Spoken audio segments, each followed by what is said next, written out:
أعوذ بالله السميع العليم من الشيطان الرجيم. بسم الله الرحمن الرحيم.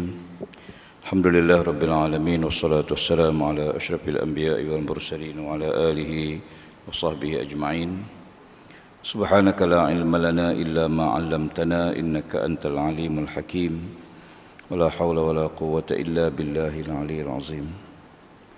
Fadil pengerusi, bagi Tuan Imam dan seluruh ahli-ahli tuan kuasa masjid Surafatul Rahman, Alhamdulillah, tahiyatan wa salaman alaikum. Assalamualaikum warahmatullahi wabarakatuh. Alhamdulillah, pertama-tama kita panjatkan syukur pada Allah Ta'ala. Subuh yang mulia, Allah pilih kita sebagai tetamunya. Menjadi tetamu Allah waktu subuh ni istimewa. Tidak semua orang Allah Ta'ala pilih. Walaupun kadang-kadang dia ahli masjid, ahli surau, tapi subuh ni dia special. Kalau kita buat kenduri kahwin, tetamu yang datang rumah kita tu ada 3 jenis. Ada tamu yang kawan rapat kita, sahabat yang rapat dengan kita. Kita jumpa dia, kita jemput dia, tak payah hantar kad, dan kita beritahu dia supaya dia datang awal. Tetamu datang awal ni tetamu yang datang bukan untuk makan, datang untuk bekerja, untuk tolong. Tetamu yang kedua ialah tetamu yang kita hantar kad dia. Dia mari untuk makan, dia bukan mari untuk bekerja. Sampai-sampai dia makan, lepas makan dia bersalam dengan tuan rumah. Kadang-kadang tuan rumah dia bersalam dengan tuan rumah, lalu tuan rumah tersebut seronok gembira tamu datang. Tetamu yang tiga ialah tetamu yang kita tak undang dia, kita tak panggil dia, tapi dia tamu yang istimewa, iaitu tamu yang datang bersama pengantin, rombongan pengantin. Kita tak hantar kad pada dia, tapi datang bersama pengantin. Duduk istimewa, meja istimewa, ayam 2 ekor seorang.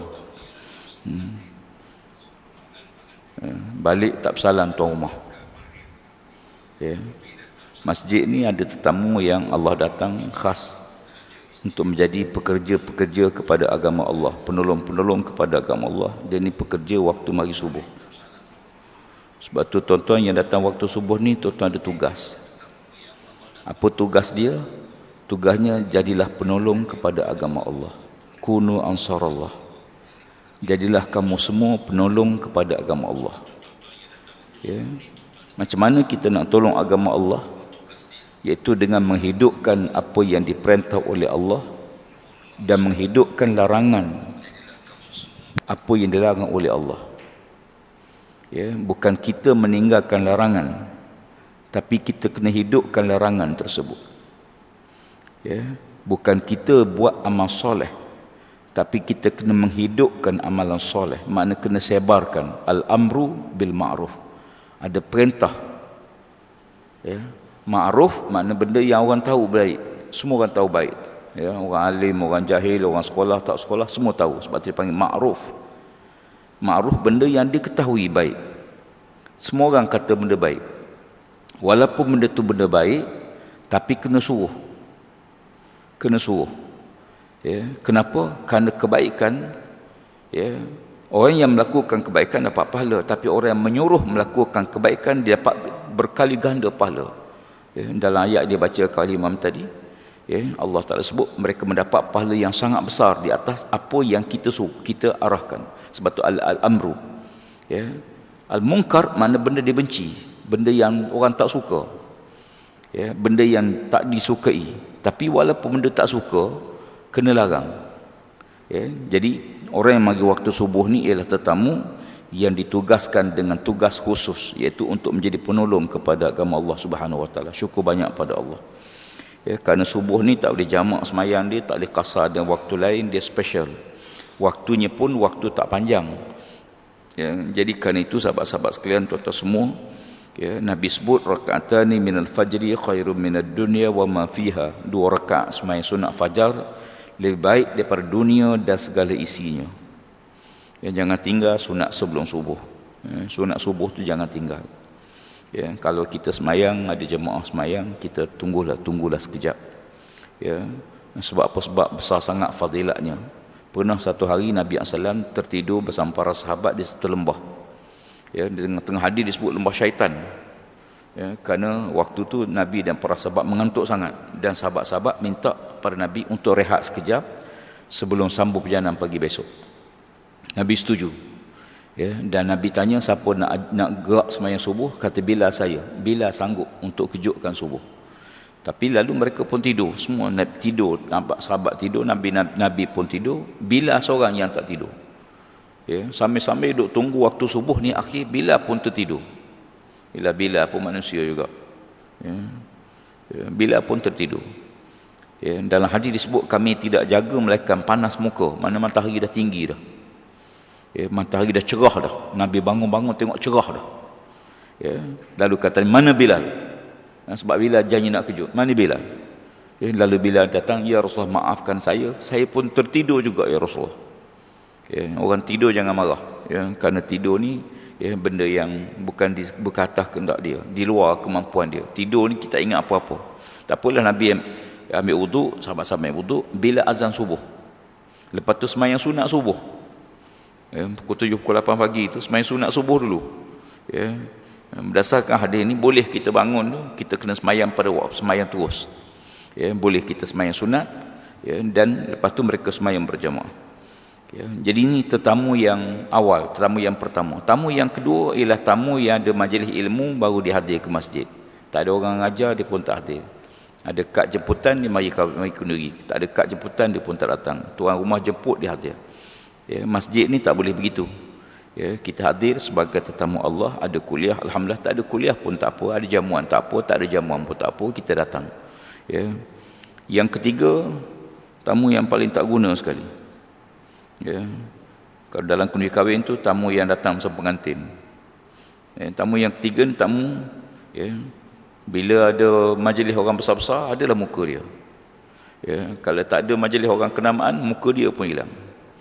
Dia mari bukan meraihkan rumah Allah, dia meraihkan, ya, orang yang di manusia tersebut. Ya, tamu dalam kenduri kahwin tadi datang meraihkan pengantin, bukan nak meraihkan majlis perkahwinan. Sedangkan kita hadir meraihkan majlis perkahwinan. Kita datang meraihkan rumah Allah, meraihkan, ya, masjid sebagai rumah Allah Ta'ala. Bukan kerana sipulan-sipulan tu dia orang kenamaan. Ada kadang-kadang ada orang besar datang, adalah muka dia. Bila orang besar tak ada, dengan dia pun tak ada. Ni tamu paling tak guna sekali. Tak apalah, sebagai muqaddimah. Ya.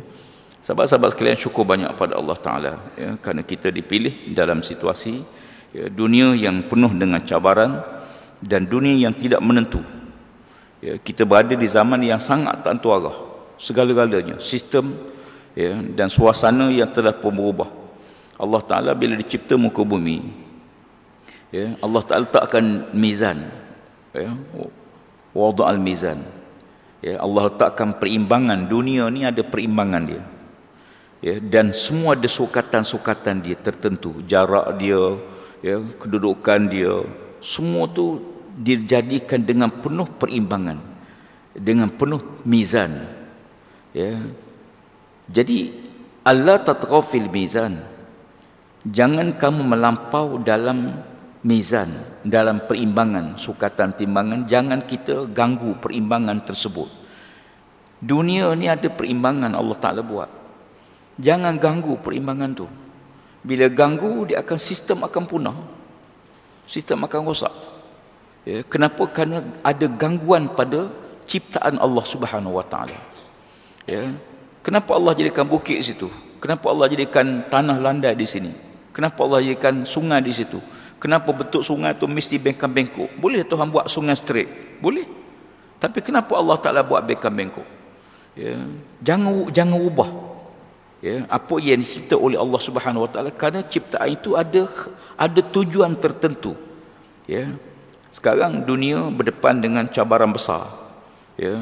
Duk sibuk dunia ni kerana dikaji daripada tahun 1800 sampai tahun 2000, kepanasan dunia dah naik, makin naik. Dunia, suhu dunia makin naik, makin panas. Ya. Sekarang 1.1 darjah Celsius. Ya.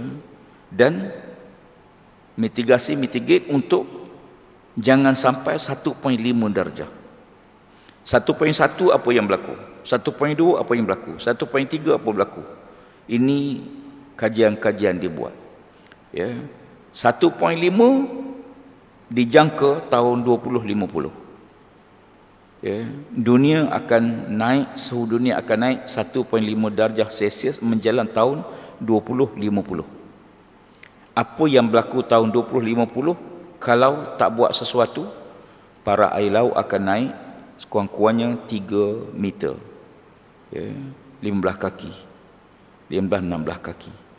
Bila paras laut naik 15-16 kaki, apa yang akan berlaku?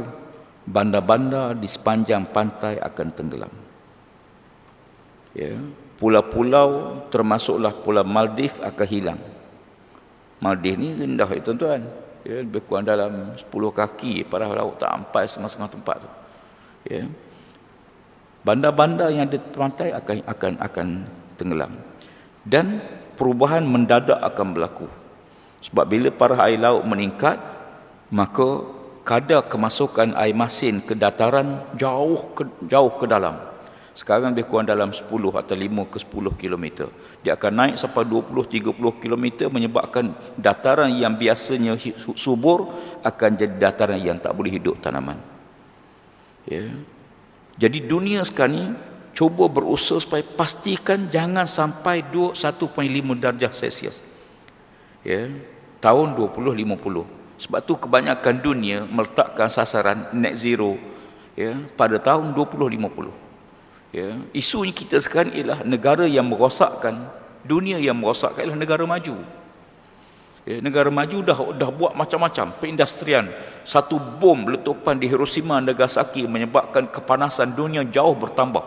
Ujian senjata nuklear, ujian senjata yang canggih ni menyebabkan kepanasan melampau.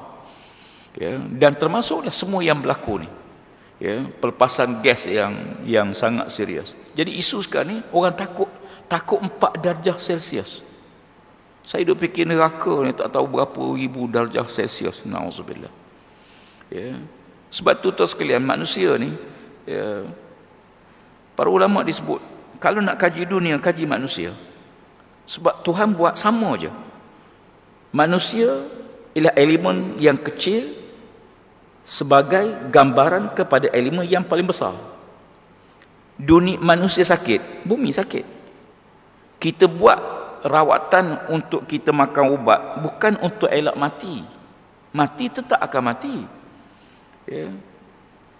Pergi jantung, buat bypass jantung, ubat rawatan macam-macam bukan untuk elak mati. Sama juga dunia, apa yang dibuat untuk mengekang kerosakan dunia ni bukan untuk mengelak kiamat. Kiamat tetap akan berlaku. Sampai masa kiamat akan berlaku. Ya. Tetapi apa yang kita boleh buat, kita berusaha. Tetapi apa yang menjadi tanggungjawab sekarang ialah bagaimana Allah Subhanahu wa taala menjadikan manusia ni model. Sebab tu Allah Taala utuhkan Nabi Muhammad. Nabi ni bina manusia. Bukan bina alam ni. Sebab alam ni akan jadi elok kalau manusia tu elok. Alam akan punah kalau manusia tu punah. Maka yang perlu dibaiki apa dia? Bukan alam tu, manusia tu. Ya. Zaharal fasadu fil barri wal bahri bima kasabat aydin nas. Allah Ta'ala sebut berlaku kerosakan di daratan, di lautan disebabkan tangan manusia. Maka yang kena betul siapa dia? Alam ke manusia? Manusia. Ini pendekatan Islam lah. Ini pendekatan Islam. Berbeza dengan pendekatan Barat. Pendekatan Barat dibaiki alam tanpa baiki manusia. Islam kata tak. Kalau kamu nak bina alam, nak jaga alam, nak jaga, bina manusia ni. Bina manusia. Baik. Nak bina manusia, bina di mana? Bina hati manusia. Ya. Ala inna fil jasadi mudghah, iza salahat, salahal jasadu kullu. Wa iza fasadat, fasadal jasadu kullu. Jadi kalau kita nak bina manusia, kata Nabi SAW, ingat dalam tubuh kamu tak ada seketul daging. Baik dia baik semua. Rosak dia rosak semua. Mana apa dia? Kalau nak baiki alam, baiki hati manusia. Hati dia baik, alam akan baik seluruhnya. Ya. Jadi kita akan dapat kesimpulan bahawa yang nak fokus mana? Kalau kita nak fokus semua kerja setiap hari, pecah kepala kita tu. Bangun pagi nak fikir anak lagi, sekolah lagi, isteri nak makan lagi, makanan tak ada, fikir semua semasa. Oh, tak boleh, jam. Ada orang kadang-kadang benda yang tahun 4-5 tahun dia fikir dah. Saya pernah seorang hamba Allah mari jumpa saya, dia kata saya ni musim tu ustaz. Yalah kita ni pendapatan tak banyak, anak-anak sekolah, anak saya yang sulung 3 tahun lagi masuk sekolah menengah, duduk asrama macam mana, nak duduk macam mana. 3 tahun lagi dia fikir asrama anak dia dah. Kadang-kadang kita ni kena faham bahawa kita hidup ni ada benda aulawiyat dalam hidup kehidupan kita ni, ada keutamaan. Pakaian kita, mana utama? Nak pakai seluar ke nak pakai baju? Seluar dulu. Jangan pakai baju, seluar tak pakai. Seluar dulu. Lepas tu baju. Kopiah, songkok. Kemudian. Tak ada, tak apa. Hidup kita begitu. Ada perkara daruri, perkara yang wajib kita jaga. Ini tak boleh tidak. Tak ada kompromi. Perkara ni tak boleh kompromi. Jadi perkara yang tak kompromi dalam ekonomi ada, dalam politik ada, dalam sistem sosial ada, dalam perundangan, semua ni perkara daruri ni dia ada. Dalam Islam daruriyah al-khamsah. Ad-daruriyah al-khamsah. Daruri ni dalam Islam 5 benda je. Tak boleh kompromi. Yang pertama agama. Yang ini yang kadang-kadang orang tak faham. Mereka menganggap dalam Islam ni, orang Islam agama macam agama lain, orang lain tak. Dalam agama lain ataupun dalam kalangan bangsa lain, budaya lain, agama tu bukan prioriti. Tapi dalam Islam, yang pertama agama dulu. Sebab agama tu menentukan perbuatan kita, ada pahala, tak ada pahala, baik buruk, halal haram, semua tu berdasarkan pahala, berdasarkan agama. Sebab tu orang yang murtad dihukum bunuh. Yang murtad dihukum bunuh. Kenapa orang murtad dihukum bunuh? Sedangkan dalam Islam tak ada paksaan untuk masuk, untuk menganut agama. Nak masuk agama, Islam tak paksa. Islam tak nak paksa. Kalau kita paksa, dia jadi munafik. Islam tak nak orang munafik. Islam nak orang ikhlas. Masuk kerana Allah. Tak nak masuk tak apa. Tak nak masuk tak apa. Tapi bila dia menganut Islam, dia terikat dengan peraturan Islam. Sebenarnya standard je lah. Benda ni benda biasa je. Bukan benda pelik pun. Tuan-tuan pergi ke Amerika, pergi ke UK, masuk sana cop pasport, tuan-tuan terikat dengan undang-undang di sana. 100% tuan-tuan, walaupun saya orang Malaysia, tapi saya terikat dengan peraturan. Pasal apa? Sebab kita dah masuk dalam negara dia, cop pasport masuk. Kita pun terikat dengan undang-undang di sana, peraturan di sana, sistem di sana, 100%. Kita langgar peraturan di sana, kita dihukum. Boleh kita, saya orang Malaysia. Tak boleh. Sebab tu bila seorang tu masuk Islam, dia terikat dengan peraturan Islam. Dalam Islam yang tak boleh bergurau, tak boleh main-main, soal akidah. Soal akidah. Sebab akidah ni prinsip. Yang lain boleh kompromi. Akidah tak boleh kompromi. Terutama dalam urusan yang menyebabkan syirik pada Allah Subhanahu wa taala. Sebab Allah istihar, innallaha la yaghfiru an yushraka bihi wa yaghfiru ma duna zalika liman yasha.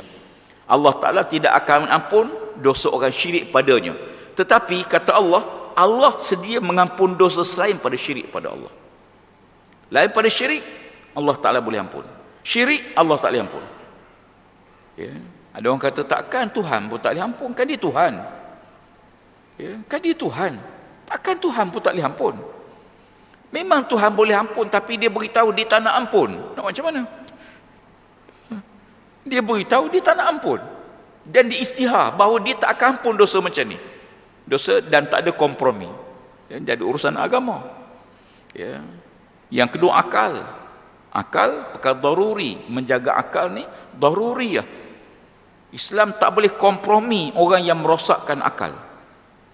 Yang merosakkan akal ni ada 3. Satu, rosak akal fikiran dia kerana sesuatu di luar daripada asap. Contohnya dia minum arak, mabuk, hilang akal. Jadi tak siuman. Jadi hilang akal dia kerana dia buat sesuatu. Sesuatu yang merosakkan akal. Sebab tu dalam Islam, orang yang buat benda yang merosakkan akal ni dihukum. Hukum tu hukum hudud. Hukum hudud maknanya hukum yang Allah tentu. Ya. Orang yang minum arak, ambil dadah dan seumpama yang merosakkan akal. Ya. Tetapi orang yang akalnya memang rosak bukan kerana dia hilang taklif. Masya Allah. Umpama orang gila ahli syurga. Ya. Tuan-tuan kalau tuan-tuan jumpa nak tengok ahli syurga, orang gila tak ahli syurga tu. Ya. Kalau tuan-tuan nak baik pada ahli syurga, buat baiklah pada orang gila. Tapi kalau tuan-tuan banyak sangat duk borak orang gila, takut orang kata tuan-tuan pun sebahagian daripada dia. Kadang-kadang kita jumpa orang gila ni, hormati orang gila. Orang gila ni istimewa tuan-tuan. Saya tak pernah dengar orang gila kena COVID. Tak jumpa orang gila kena COVID. Orang gila tak kena denggi. Orang gila dia makan merata-rata. Sakit tak perut dia? Tak sakit perut dia. Dia tidur merata-rata. Kena denggi tak? Tak kena denggi dia. Istimewa manusia ni. Ya, sangat istimewa. Ya. Jadi ahli syurga. Jadi siapa-siapa nak jadi ahli syurga, itu sebahagian dia. Ya. Yang ketiga, dia tak gila akal, dia tak rosak, tapi pemikirannya dirosakkan. Ya, minda dia rosak. Ya, dengan bacaan-bacaan yang mengarut, dengan melihat benda-benda yang merosakkan, maka minda dia akan rosak. Cara berfikir dia teruk. Kadang-kadang yang terpelik, cara berfikir dia. Ya, bila banjir berlaku, bawa buah kelapa, buahnya, ya, pantai. Tuan-tuan boleh fikir tak? Macam mana cara dia fikir dia? Ya, MS hilang, bawa buah kelapa, tengok teropong. Ya, kita kata, dia bukan gila tu. Dia tak gila kan? Ya, tapi minda dia punah. Sebab tu Islam melarang perkara khurafat. Kerana khurafat tu merosakkan minda. Ya. Islam tak bagi benda-benda yang merosakkan akal, cara berfikir. Sebab tu indoktrinasi, indoktrinasi. Ya, benda yang dipaksa pada akal hingga akhirnya akal tu tak fikir benda lain. Ya. Orang berfahaman komunis, dia menganggap komunisme lah yang paling baik. Ya. Kita demikian juga, ya, sebab apa? Sebab diindoktrinasi. Ya. Yahudi diindoktrinasi pemikiran dia bahawa kalau dia masuk surga dia kena bunuh orang Islam.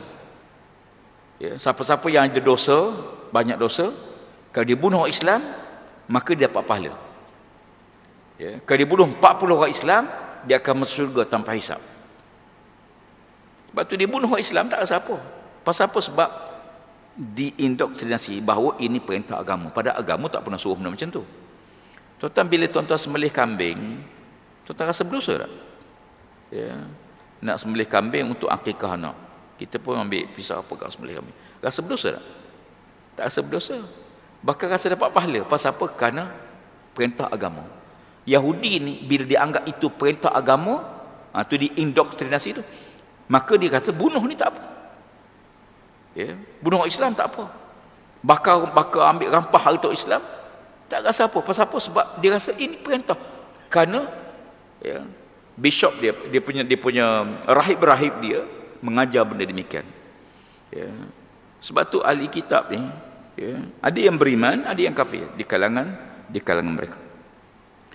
Yang ketiga, daruriyah, perkara asas, harta. Sebab tu Islam bagi pemilikan harta, bukan macam komunis. Komunisme dia tidak bagi pemilikan harta milik bersama. Untuk hidup lebih adil, maka cara fikir dia diajar, kalau harta kita kongsi bersama, kita makan bersama, kita share bersama, maka kita rasa adil. Itu adil. Islam kata tak, adil itu bukan begitu. Adil memberi hak kepada tuan punya, tetapi dia tanggungjawab dengan harta dia. Ya. Di sinilah bezanya, ya, dengan kapitalis. Kapitalis memberi hak kepada mana-mana orang untuk miliki, tetapi dia tak ada tanggungjawab. Dia tak wajib zakat, dia tak wajib sedekah, tak ada apa. Maka dia hanya melahirkan orang yang kaya, bertambah tamak, dan ini yang sedang berlaku hari ini. Rasuah bukan berlaku dengan orang bawah cara kecil lah, yang atas, ya, yang besar-besar, ya. Yang besar, gaji besar ni, gaji belah-belah ribu, Tak cukup lagi ke makan? Ya, takkan tak cukup makan? Ya. Kadang-kadang sampai 10,000 gaji sebulan. Ya, saya menteri, saya tahu gaji. Ya. Bukan tak cukup. Takkan tak cukup, tuan-tuan.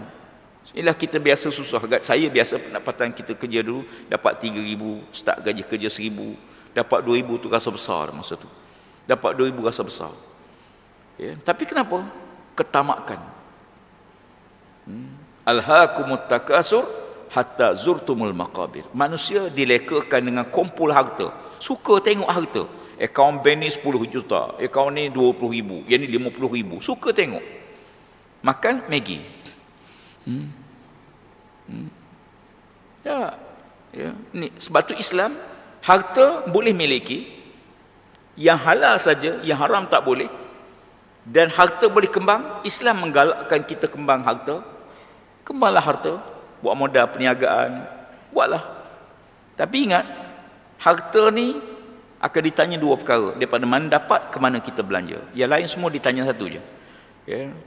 La tazalu qadama 'abdin yaumil qiyamah hatta tus'alu an arba'in. Kata Nabi SAW, tidak berganjak kaki manusia, kaki anak Adam di padang mahsyar.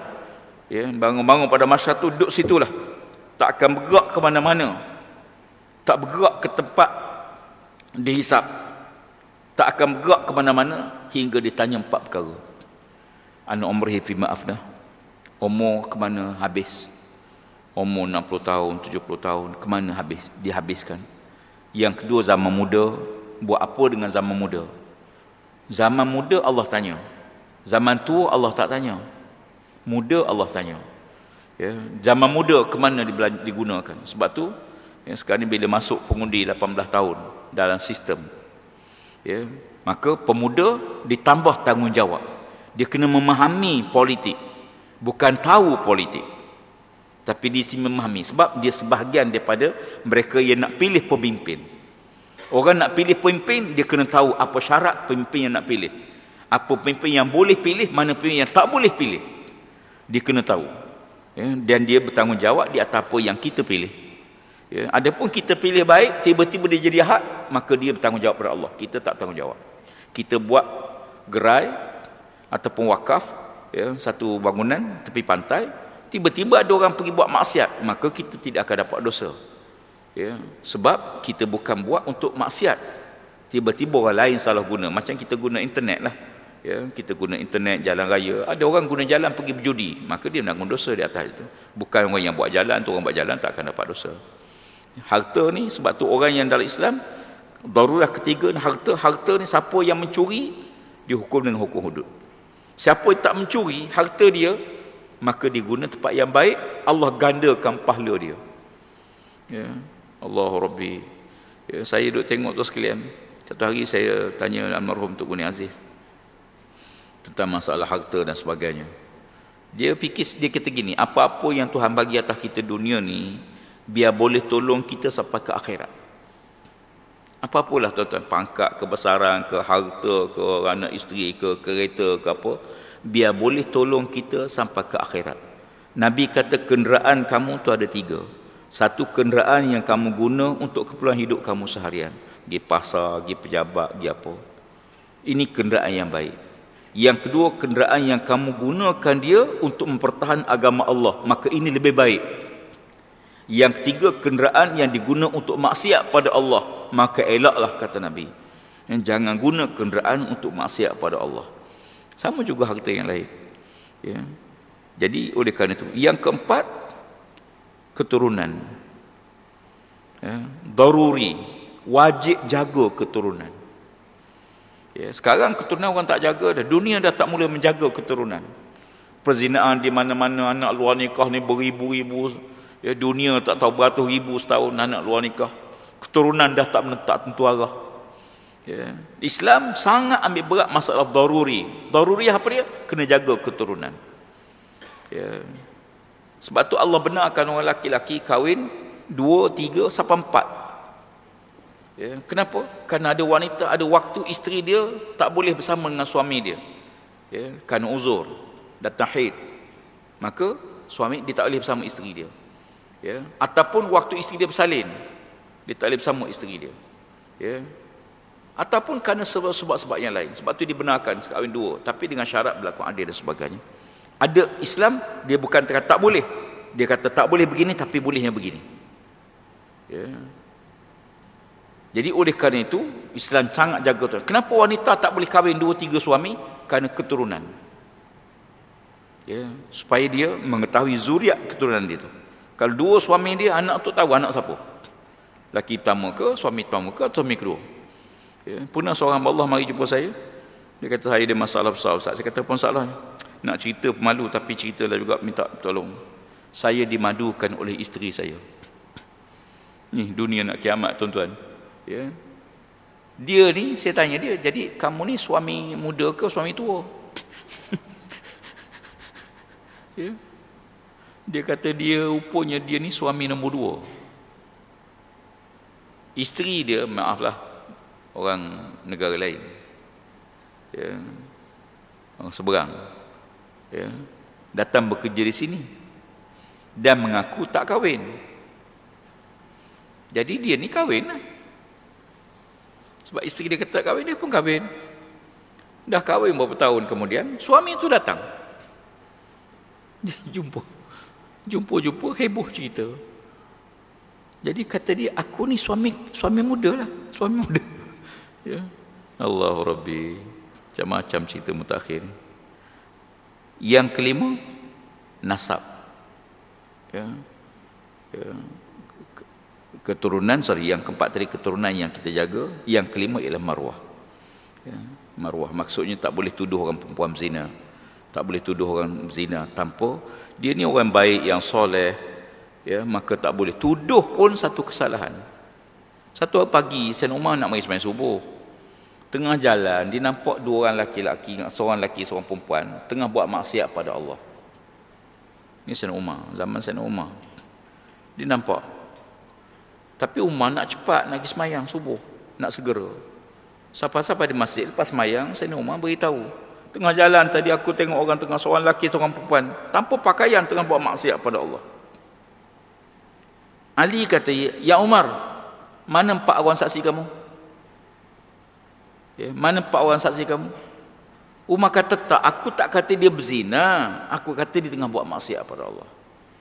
Sebab kalau kita tuduh berzina, kita kena buat saksi. Sebab tu kalau dalam bab liwat, bab saksi tu, jangan main-main suka-suka tulis, ya, istilah-istilah yang saya nak sebut pun, ya. Tulis gambaran bahawa orang tu telah berzina ke telah melakukan liwat. Jangan sekali-kali. Kita tak ada saksi. Jangan campur dalam bab macam ni, sebab bab ni akan bertanggungjawab di akhirat. Kenapa tuduh zina saja kena hukuman hudud? Kenapa tuduh rasuah tak kena? Ya. Oh, sipulan-sipulan telah ambil rasuah. Ramai orang tuduh macam tu. Dia tak ada bukti pun. Tapi dalam kes tuduh zina saja sebab 80 rotan. Kalau tak boleh buat saksi. Kenapa tuduh rasuah tak? Kerana zina dia melibatkan maruah dan keturunan zuriat orang tu. Ya. Adapun dia tuduh mencuri, dituduh mencuri ke, dituduh rasuah ke, ya, dia melibatkan harta yang boleh dipulang balik. Maruah ni tak boleh tuan-tuan. Maruah dah rosak terus. Harta dalam undang Malaysia pun, undang negara dunia pun, ya, sipulan-sipulan menerima duit, kemudian dia awal mahkamah, kemudian dia setuju pulang balik duit, dibuang kes. Ini yang berlaku pada 2-3 kes di Malaysia, termasuk yang dalam kes YMDB. Ya, sipulan-sipulan dituduh mengambil duit daripada YMDB, maka dia pun setuju pulangkan balik. Bila pulang balik, kes dia gugur. Ya, kes dia gugur. Tapi dalam bab maruah dituduh berzina, saya tarik balik tuduhan saya. Tuduhan dah rosak dah. Dia, reputasi dia, keluarga dia, anak-anak dia dah rosak. Ya. Jadi tak apalah, nak balik kepada prinsip kita. Hebatnya Islam ni, dia melihat kepada benda yang besar, kepada fokus kepada yang kecil. Ya. Yang kecil ni kena jaga. Apa yang kecil? Manusia-manusia. Ia nak jaga apa dia? Dan tu manusia jaga hati manusia. Ya. Dalam istilah moden sekarang disebut sebagai menjaga minda manusia. Kalau akal kita positif, dia akan tengok benda dalam konteks positif. Tapi kalau akal kita negatif, semua kita tengok negatif. Kalau kita sayang pada seorang manusia, semua kita rasa nampak baik. Orang cara berjalan dia pun bagus, cara senyum dia bagus, cara marah dia bagus. Ya, pasal apa? Sebab bila dah sayang, semua kita akan nampak positif. Tapi bila kita benci, walaupun dibuat benda baik, kita akan nampak benda tak betul. Ni orang baik ni nak jadi calon ni. Ya, ni orang baik ni ada benda lah ni nak ni. Ya, ni orang baik-baik ni nak jadi menantu lah ni. Ya, cara berfikir. Sebab tu kata hukama, lebah oleh kerana minda dia mencari madu, dia akan pergi cari bunga di mana-mana tempat yang ada bunga dia kerja. Walaupun dalam tempat pembuangan sampah. Tempat buangan sampah ni tempat yang busuk, tapi oleh kerana sifat dia mencari kebaikan, maka dia akan cari kebaikan. Dia akan cari ada tak pokok bunga dalam tempat tong sampah tu. Tapi lalat, tabiinya jahat, tabiinya buruk, walaupun dia masuk taman bunga, dia akan cari bangkai. Ya, dia akan pusing cari bangkai. Pasal apa? Sebab minda dia. Sebab tu sekarang ni, tuan-tuan, saya baru ni orang tuduh saya pergi umrah, tak ambil vaksin. Ya. Saya pun keluar gambar. Saya dah vaksin. Ya. Cukuplah lengkap. Termasuk dos penggalak sekali. Ya. Kemudian dia kata tak ambil MM. Saya ada kad pun. Dah ambil pun. Tapi ya, yang tuduh ni ustaz. Takkan dia tak tahu kaedah? Kan Allah Ta'ala ajar kita tanya dulu, betul tak betul? Ya. Sebab sepatutnya orang yang tahu belajar agama ni, sebab tu saya malah jawab pasal apa, sebab orang belajar agama takkan dia tak tahu. Sekarang ni tak kira agama tak agama, dilanggar semacam je. Sepatutnya ahli agama dia lebih hati-hati sebab dia tahu hukum. Hukum dosa fitnah, menyebar fitnah, buat fitnah, dia tahu. Takkan dia tak tahu. Ya. Allah Ta'ala sebut dalam Quran, in ja'akum fasiqun binaba'in fatabayyanu an tusibu qauman bijahalah. Kalau datang orang fasik buat berita, kamu siasat dulu berita tu. Tapi kalau orang fasik, kita disuruh siasat. Tapi kalau orang soleh, Allah tak suruh siasat. Kalau orang tu memang, jadi orang menganggap dia betul. Ni bahayanya. Dia kata, takkanlah ustaz menipu. Ya, siasat penipu. Oh, ustaz pun menipu juga. Lagi teruk kan? Mula-mula orang kata, takkanlah ustaz menipu. Ya. Ternyata bahawa dia menipu. Akhirnya orang kata pada dia, oh ustaz pun menipu. Jadi yang ustaz-ustaz lain pun habis. Ya. Jadi tuan-tuan sekalian, dalam situasi begini, zaman ni zaman penuh fitnah. Ya. Sebab tu kalau tuan-tuan baca cerita yang memburukkan orang tua orang ni, tak usah share lah. Sekali pun betul. Tidak semua benda betul kita boleh kongsi. Umpama kita tahu, contoh ya, Tok Bilal kahwin seorang lagi, contoh. Ya. Saya sebut Tok Bilal lah, sebab kalau Tok Bilal berani, Tok Imam lagi berani. Kan? Ya. Contoh. Kita tahu, memang sah. Tapi kalau kita sebar berita, kan jadi huru-hara rumah tangga dia. Ya. Kan rosak porak-poranda dengan fitnah macam-macam. Ya. Dia cerita ni, cerita sikit je, tapi orang reka. Macam fitnah pada Aisyah lah. Memang Aisyah, ya, waktu balik tu, memang Aisyah keluar, ya, nak buang air. Betul. Ya. Kemudian, lepas buang air, Aisyah balik-balik rasa kalung dia jatuh. Dia patah balik tempat dia buang air, dia cari, lambatlah sikit. Ya. Waktu itu sahabat-sahabat yang tukar usung, Aisyah ni duduk dalam usungan, ya. Mari Nabi kata okey sambung jalan, dia pun angkat 4 orang. Aisyah ni badan kecil, dia panggil Humairah. Humairah ni si kecil molek. Aisyah ni badan ni bukan besar, ya. Dia kecil ya. Jadi tukar 4 orang lelaki-lelaki usung, sahabat angkat usung jalan. Tak tahu dalam tu Aisyah dah tak ada, Aisyah dah keluar. Sebab dia tutup keliling. Betul tak? Betul. Aisyah keluar, tengok-tengok dah tak ada. Orang tak ada. Tukar usung tak ada. Aisyah fikir dua. Dia nak kejar, dia bimbang takut sesat. Sebab dia bukan jalan-jalan pasir ni, dia hilang jejak dia. Kita angkat kaki, angin mari tu, hilang tak apa. Aisyah bimbang takut dia sesat, maka dia buat keputusan, dia tunggu situ. Dengan harapan bila orang tu sedar, Dipatah balik cari Aisyah. Betul tak? Betul. Sampai sini betul lagi? Betul lagi. Safwan, seorang lagi sahabat yang juga keluar buang air. Lepas buang air dia balik, dia tengok tak ada orang lelaki dah. Semua orang tak ada. Dia tengok ada seorang, ada Aisyah. Dan dia kenal Aisyah. Ya. Berarti dia tinggal berdua. Maka bila ada Safwan tahu jalan ke Madinah. Lalu mereka bertolak balik berdua. Balik dah, nak kejar rombongan tu. Balik. Ya. Aisyah berjalan jauh di belakang, Safwan depan. Sampai ni betul lagi cerita tu? Betul lagi. Sampai Madinah, tukar usung, letak usungan, tengok-tengok Aisyah tak ada. Bila Aisyah tak ada, gempar Madinah. Riuh, mana pergi Aisyah? Ya. Nabi tanya, mana pergi Aisyah? Kamu usung dia. Ya Rasulullah, kau tak tahu. Betul tak cerita tu? Betul lagi sampai situ. Tiba-tiba Aisyah dengan Safwan sampai ke Madinah tengah malam. Bila sampai Madinah, alhamdulillah, Aisyah balik dah bersama Safwan. Di sinilah bermula fitnah. Di sinilah. Bukan di kalangan sahabat, tapi di kalangan puak munafik. Puak-puak munafik tengok ini kesempatan. Ya, ni kesempatan. Sebab tu kadang-kadang media sosial yang jahat ni, dia bukan fikir baik, dia fikir oh ini kesempatan. Ya, banjir nampak kayu, oh ini kesempatan pembalakan. Ya. Walaupun kawasan tu tak ada walak pun.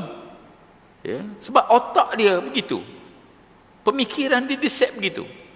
Lalu tersebar fitnah Aisyah buat jahat dengan Safwan. Siapa yang sebar? Orang munafik. Sebar cerita lelaki dengan perempuan, cerita yang tuan-tuan tak payah viral, orang akan tolong viralkan. Tuan-tuan kahwin dua, tak payah tuan-tuan beritahu, orang lain akan beritahu. Ya, fitnah umat Muhammad akan datang melalui pintu wanita, kata Nabi. Sebagaimana fitnah ke atas Bani Israel masuk melalui pintu wanita, fitnah umat Muhammad akan masuk melalui pintu wanita. Aisyah difitnah. Ya. Sahabat-sahabat ada yang percaya. Tengok. Mula-mula buat munafik ya. Munafik memang kerja dia.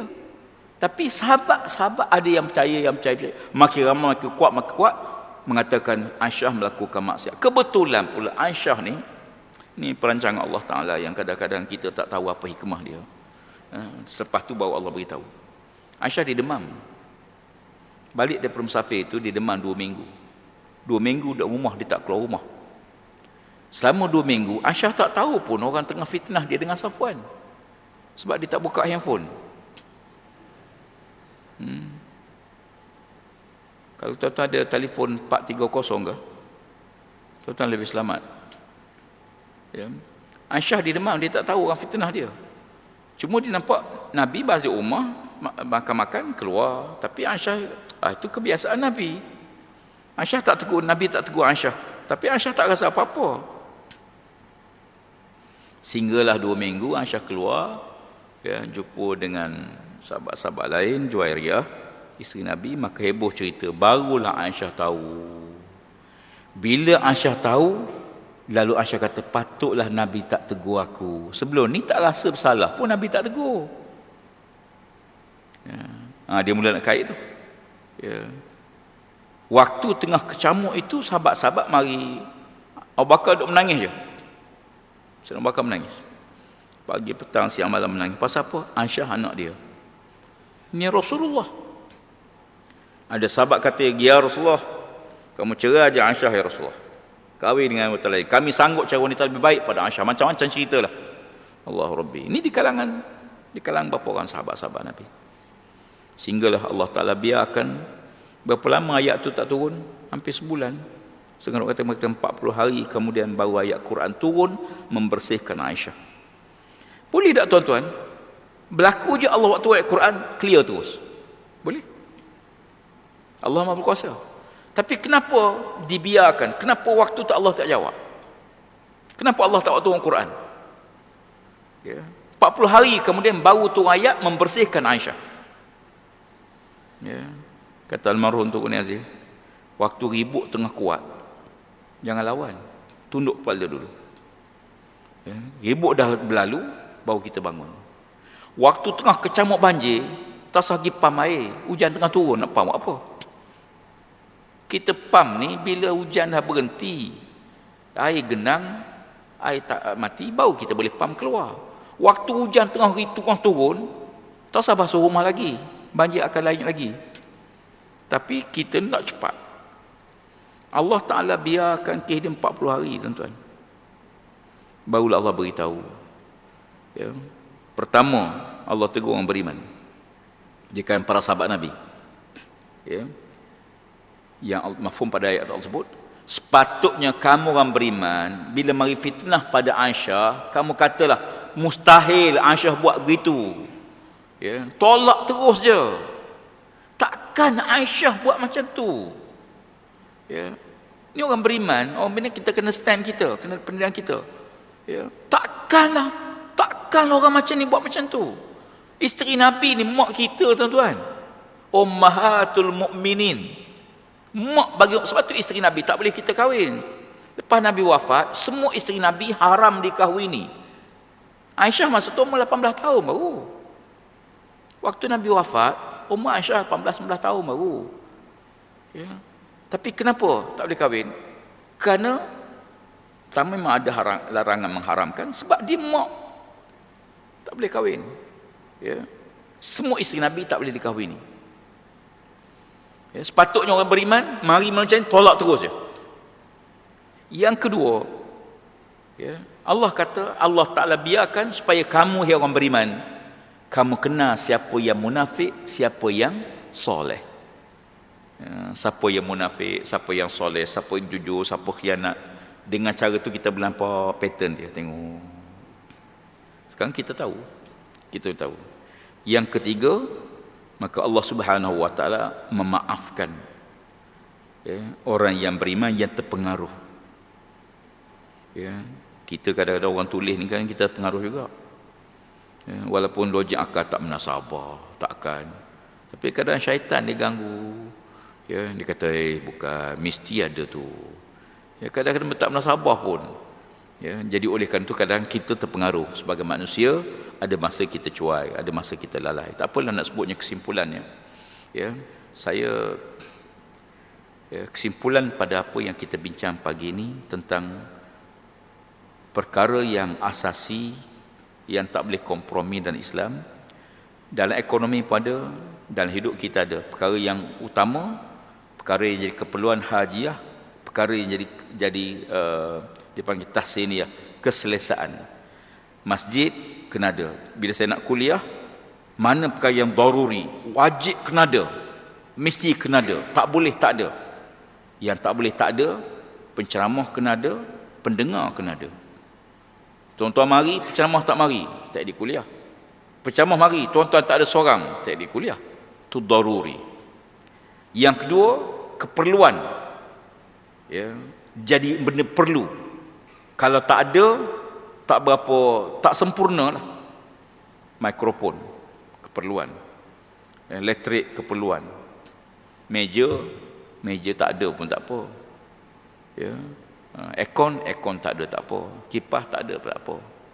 Itu dipanggil, dalam hidup kita sekarang ni, kita banyak belanja kepada benda yang keselesaan. Ya. Kita, maaf cakap, sebahagian kita rumah tak ada. Ya. Rumah sewa lah, kebanyakan rumah sewa. Padahal rumah tu keperluan tu. Tuan-tuan kena ikhtiar juga dapatkan rumah. Kalau tuan-tuan bekerja, isteri tak bekerja, na'udzubillah, kalau tuan-tuan meninggal, isteri nak duduk mana? Anak duduk mana? Ini keperluan. Indonesia, walaupun dia pendapatan dia satu masa dua rendah, ya, hidup dia, tapi kebanyakan dia usaha juga adakan rumah. Kita tak, kita rumah sewa. 40 tahun sewa rumah tak ada. Sedangkan ini keperluan. Tapi TV 3 rumah kita, kereta 4 rumah kita kadang-kadang.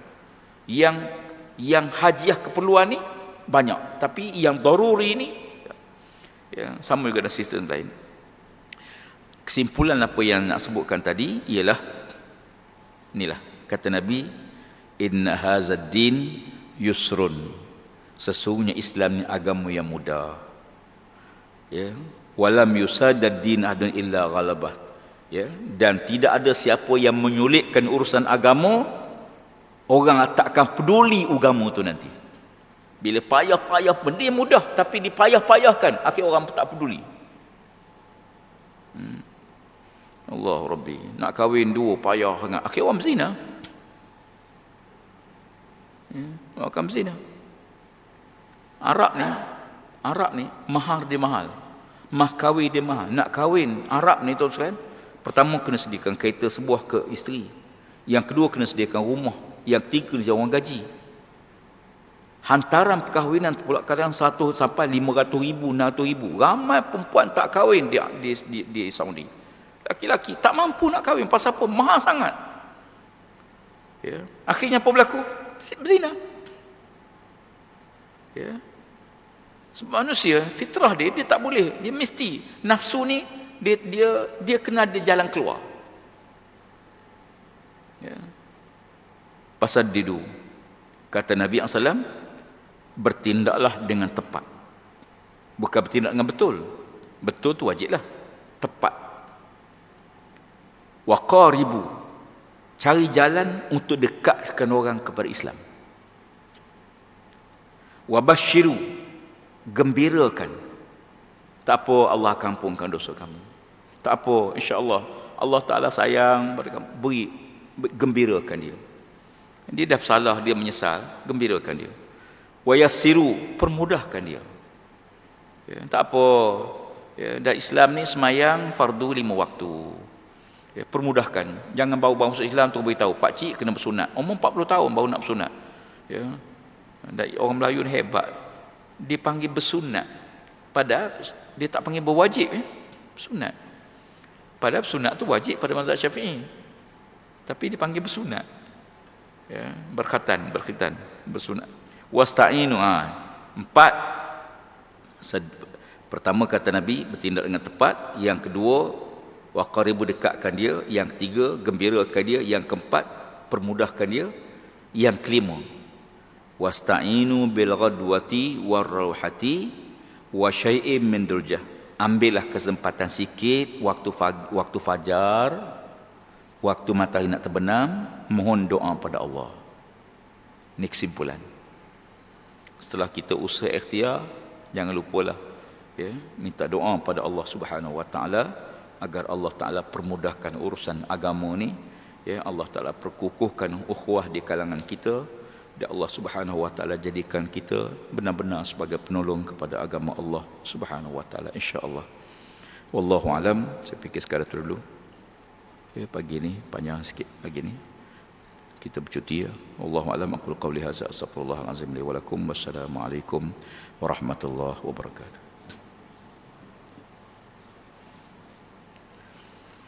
Allahumma shalli ala sayyidina Muhammad wa ala